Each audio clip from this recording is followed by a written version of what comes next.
نحمده ونصلي على رسوله الكريم اما بعد عن عثمان رضی اللہ تعالی عنہ قال كان النبي صلی اللہ علیہ وسلم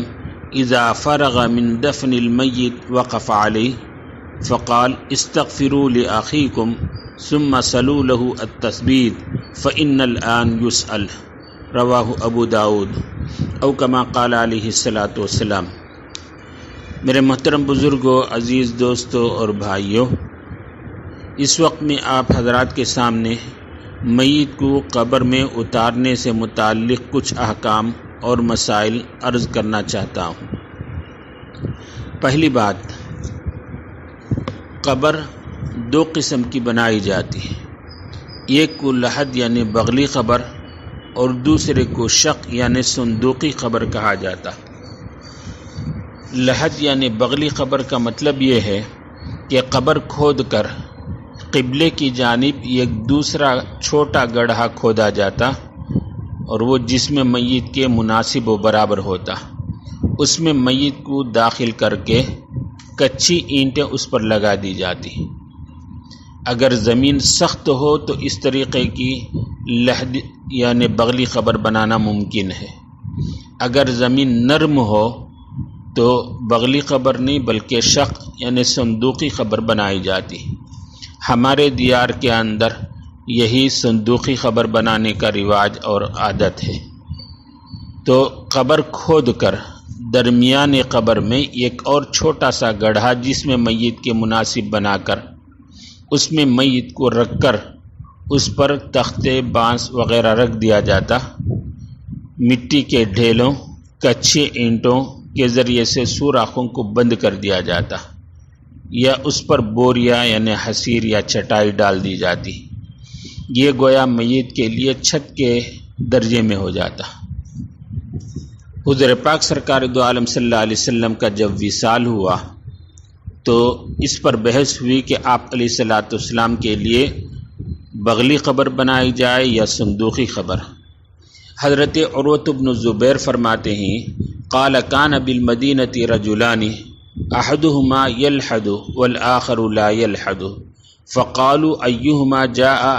اولا عمل عمله فجاء الذي يلحد فلحد لرسول اللہ صلی اللہ علیہ وسلم۔ یعنی حضرت عروۃ بن زبیر ایک تابعی ہیں،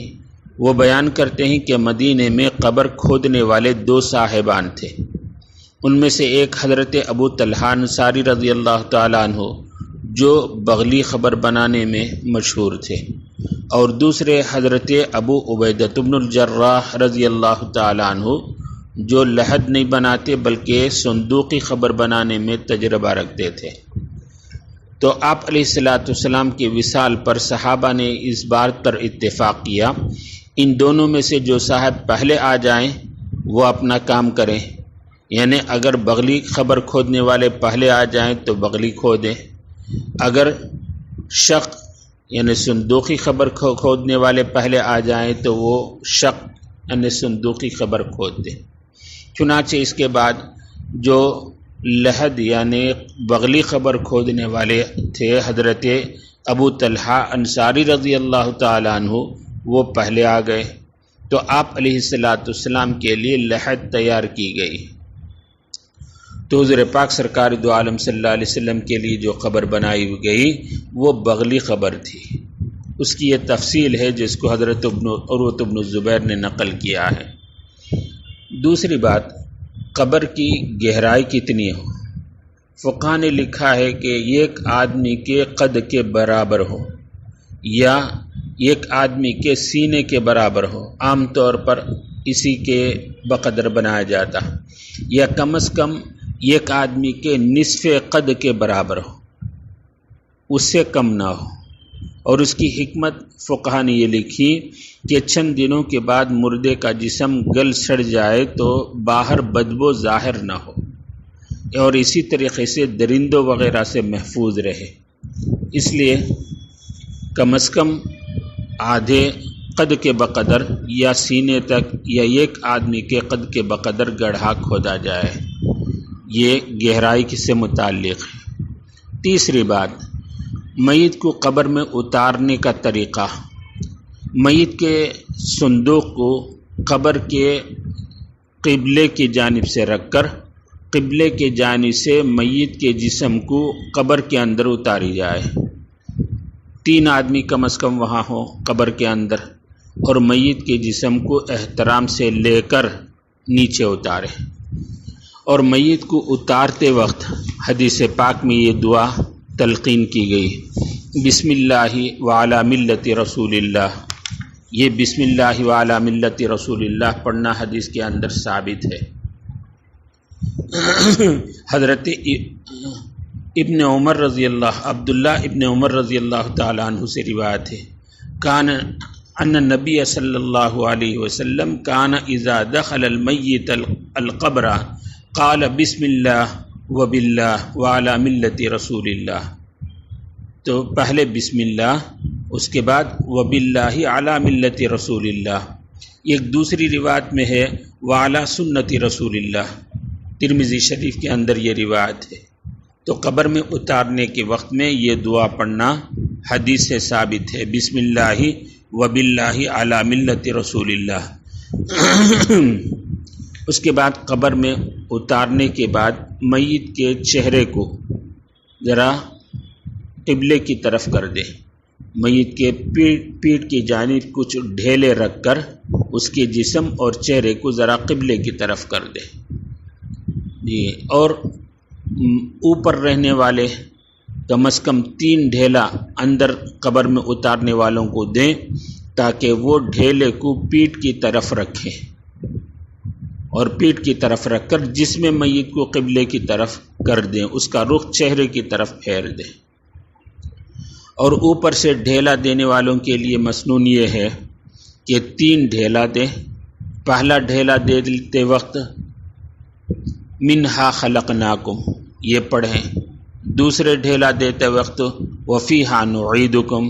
اور تیسرے ڈھیلے دیتے وقت ومنہا نخرجکم تارۃ اخری، یہ پڑھ کر یہ 3 ڈھیلا دیں۔ یہ اب اس کے بعد اوپر سے مٹی اس طریقے پر ڈالیں کہ میت کے جسم پر مٹی نہ لگے، اسی لیے اوپر سے تختہ لگانے کے بعد پھر مٹی ڈالیں۔ تختہ وغیرہ لگائے بغیر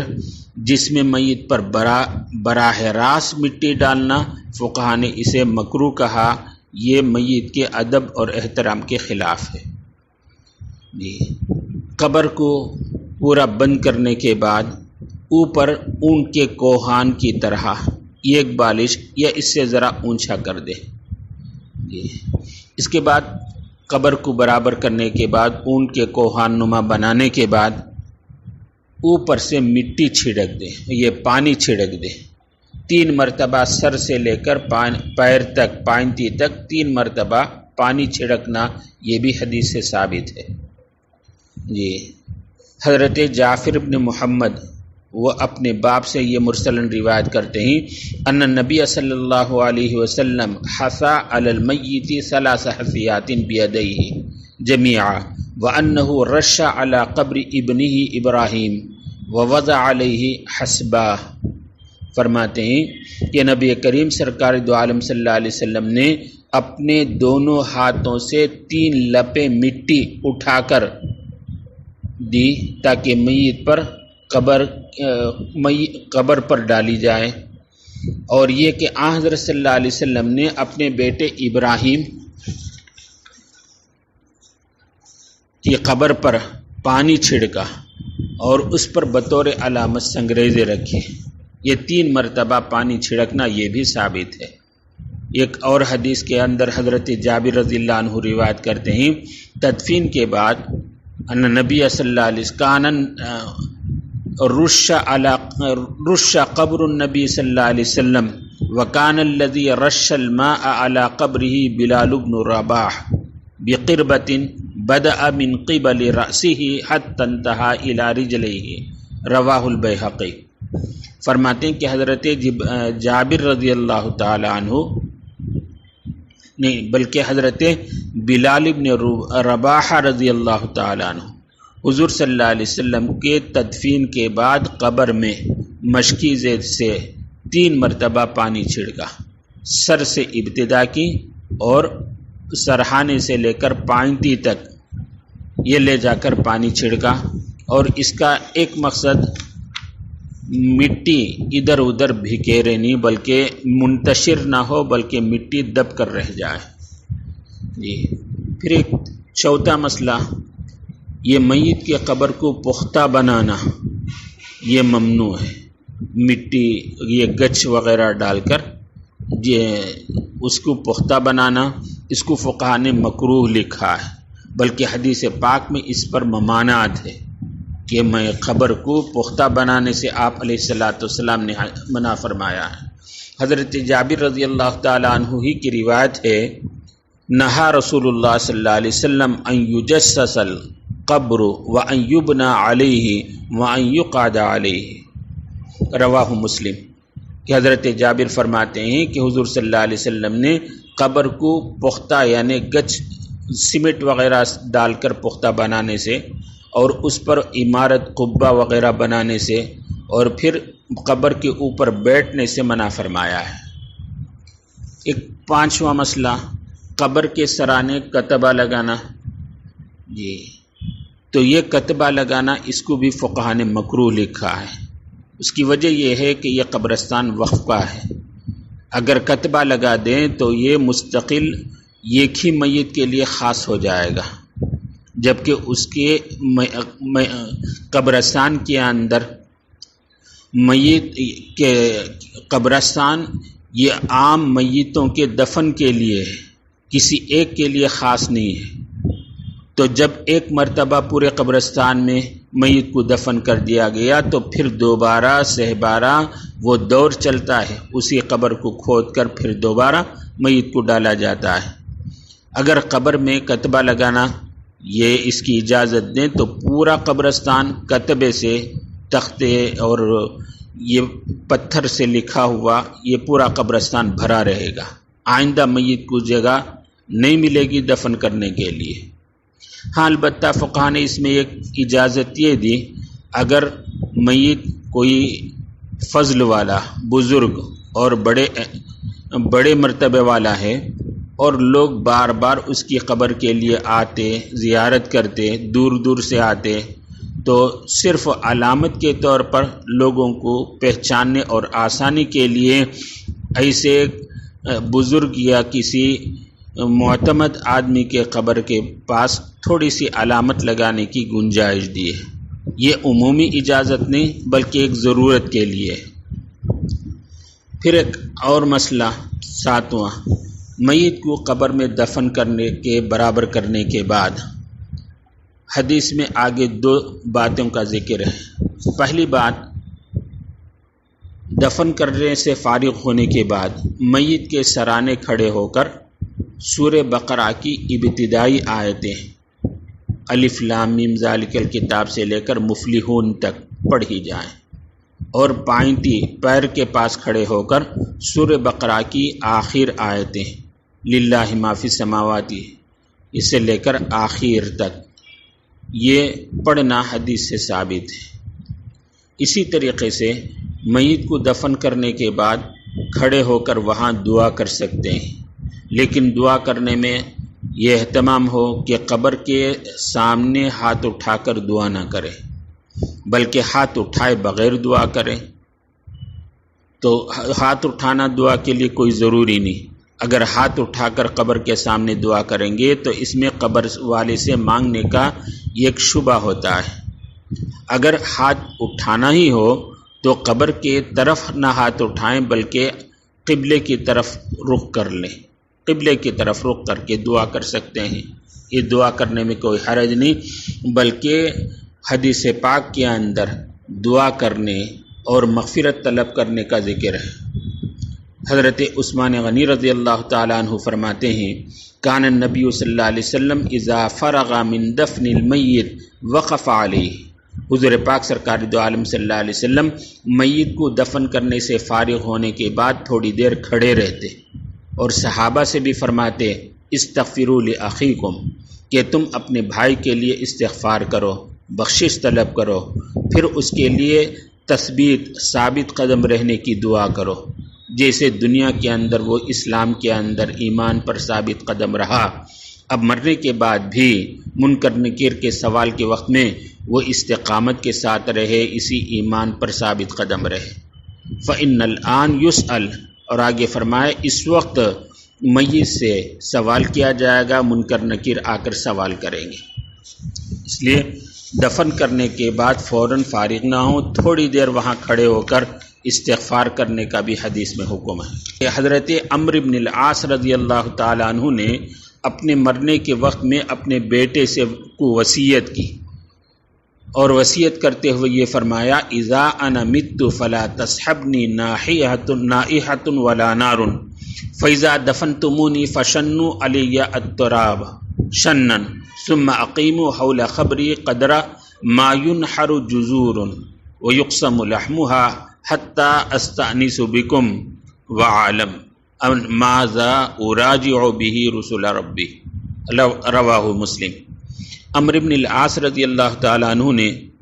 اپنے جانکنی کے وقت میں اپنے بیٹے حضرت عبداللہ کو بلا کر وصیت کی، دیکھو جب مر جاؤں